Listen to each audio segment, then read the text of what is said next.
नमस्कार, मैं स्मृति Mujib, star news से। आइए डालते हैं आज की मुख्य खबरों पर एक नजर। बीते दिनों थाना चकेरी इलाके में किसान की जमीन पर भाजपा नेता द्वारा कब्जा होने से क्षुब्ध किसान बाबूलाल यादव ट्रेन के आगे कूदकर जीवन लीला समाप्त कर ली।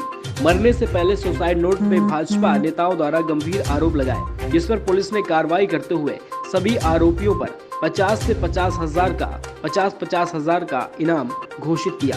लगातार पुलिस की छानबीन कर रही, इसमें मुख्य आरोपियों के साथियों पर कुर्की की कार्रवाई के बाद आज मृतक किसान के परिजनों ने एक बार फिर कानपुर पुलिस कमिश्नर से मुलाकात की और आरोपी भाजपा नेता पर गैंगस्टर और बुलडोजर की कार्रवाई करने की मांग की। वहीं किसान के परिजनों ने यह मांग की कि आरोपी भाजपा नेता के घर पर बुलडोजर की कार्रवाई सरकार कब करेगी।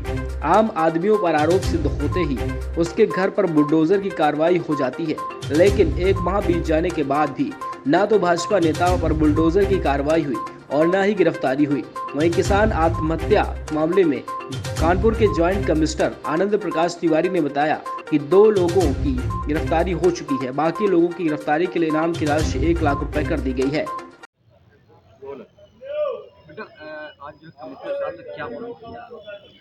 हम कमिश्नर सर से ये मांग करने आए हैं कि जो प्रियरंजन है और ये जितेंद्र जो है, इसके घर पे बुलडोजर चले और जो इसके घर पे कुर्की नहीं हुई है 82 और 83 जो नहीं लगा है उसके ऊपर लगे, क्योंकि जो उसने बिल लगाई थी वो खारिज हो चुकी है। सब कुछ हमारे पक्ष में होने के बावजूद भी हमें न्याय नहीं मिल रहा है अभी तक। पुलिस अच्छे और हमने ये भी रखा है कि उसके ऊपर गैंगस्टर भी लगे। क्या पुलिस कोई लापरवाही कर रही है आपके केस में? क्या नहीं, पुलिस कोई लापरवाही नहीं कर रही, वो अपना काम ठीक कर रही है और उसके ऊपर शायद बोला गया है कि और जो पैसे लगाने हैं मतलब उसके ऊपर और बढ़ा रहे हैं, इनामी बढ़ा रहे हैं उसके ऊपर। क्या चाहते हो? हम लोग न्याय चाहते हैं और सीएम जी से हम रिक्वेस्ट कर रहे हैं कि उसके घर पे बुलडोजर चले। अगर आम आदमी होता, उसकी जगह हमारे पापा होते प्रियरंजन की जगह, तो आज को हमारे घर पे बुलडोजर चल चुका होता और यादव होने की शायद हमें सज़ा मिल रही है। हम सीएम जी से यही रिक्वेस्ट कर रहे हैं कि जैसे हम आम आदमी के ऊपर बुलडोजर चल सकता है तो उस नेता के ऊपर क्यों नहीं चल रहा है। अगर उस नेता के ऊपर किसी बड़े नेता का हाथ है तो उसको सज़ा होनी चाहिए। बस हमें यही मांग है कि हमें न्याय मिले और हमारी खेती हमारे पास आ जाए।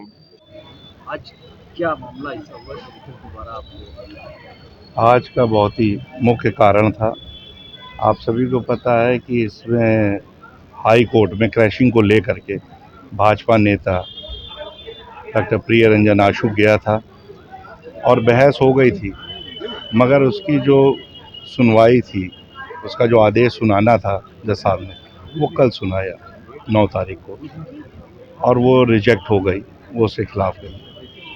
तो एक तो सबसे बड़ी बात ये आ रही है कि हाई कोर्ट से उसको रिलीफ नहीं मिली। जब हाई कोर्ट से रिलीफ नहीं मिली है तो अब जो है प्रशासन के पास भी कार्रवाई के दरवाजे खुल गए हैं, जैसे 82 की कार्रवाई, 83 की कार्रवाई और तमाम रास्ते खुल जाते हैं, क्योंकि न्यायालय से जब उसको राहत नहीं मिली है तो उसी को लेकर के आज हमने मांग भी करी, कमिश्नर साहब से मिले और ज्ञापन दिया कि 1 महीने से ऊपर करीब 9 तारीख को ये घटना हुई थी और आज 10 तारीख है, तो आज 31 दिन करीब हो गए हैं।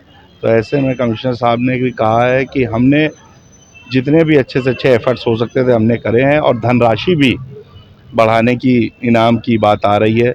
जो 50-50 हज़ार का इनाम था वो आने वाले समय में 1-1 लाख से भी ऊपर का इनाम घोषित हो जाएगा। ऐसा कमिश्नर साहब से चर्चा हुई और उन्होंने साफ कहा है कि 82 की कार्रवाई भी हम जल्दी से जल्दी ले लेंगे इसमें आदेश और इसको करेंगे। अब रही बात आने वाले समय की गिरफ्तारी क्यों नहीं हो रही है, तो हम लोग भी एक जितना सब्र का बांध होता है उतना रख के चल रहे हैं। बेटियां अनाथ हैं, घरवाली बाबू सिंह की विधवा हो चुकी है, घर में इनके खाने की कोई संसाधन नहीं है, कमाई का कोई स्रोत नहीं है। तमाम बातें हमने कमिश्नर साहब से करी भी। एक लौती इनकी वही ज़मीन का जो टुकड़ा था जिससे गुजर बसर उनका किसान का चलना था, वो जब छिन गई तो किसान ने आत्महत्या कर ली, बाबू सिंह जी ने। अब यही बच्चियां का मानना है कि वो जगह उनको मिल जाए तो कम से कम उनका ज़मीन मिलने से उनका जीवन सुरक्षित हो जाए, और जीवन सुरक्षित हो जाएगा तो कम से कम एक जीत ये हो जाएगी। बाकी जो लोग जिस तरीके से एंटीसिपेटरी लगा रहे हैं, कल भी आपने देखा होगा एक एंटीसिपेटरी जो है क्या नाम लेते हैं खारिज हुई, तो सब एक एक करके जेल जा रहे हैं। कानून से बड़ा कोई नहीं है, मगर जो चूहे बिल्ली का खेल चल रहा है वो आने वाले में ज़रूर समाप्त होगा और सब जेलों के पीछे होंगे। और हम ईश्वर से प्रार्थना करते हैं कि भगवान कानूनी तौर से इनकी ज़मीन भी वापस। बाबू सिंह किसान वाले में बेटियां आई थी मिलने के लिए आज, तो सवाल पूछ रहे थे कि हमारे उनके घर पर बुलडोजर का करेगा, क्या कार्रवाई है लेफ्ट? देखिए, माननीय मुख्यमंत्री जी का स्पष्ट मत है और प्रशासन का, शासन का स्पष्ट निर्देश है कि सही सही कार्रवाई हो। हमने हाई कोर्ट में भी प्रियरंजन आशु दिवाकर की बेल एप्लीकेशन खारिज करा दी है। यहाँ 82 की कार्रवाई की जा रही है, बाकी अभियुक्तों पर 82 की कार्रवाई की गई है। इनाम की राशि 50,000 से बढ़ा करके 1 लाख की जा रही है और साथ में 2 अभियुक्त की गिरफ्तारी के बारे में आप अवगत हैं। तो वो सभी कार्रवाइयाँ जो नियमबद्ध होनी चाहिए उसको किए जाने का स्पष्ट निर्देश माननीय मुख्यमंत्री जी की तरफ से है and we are very much committed to do all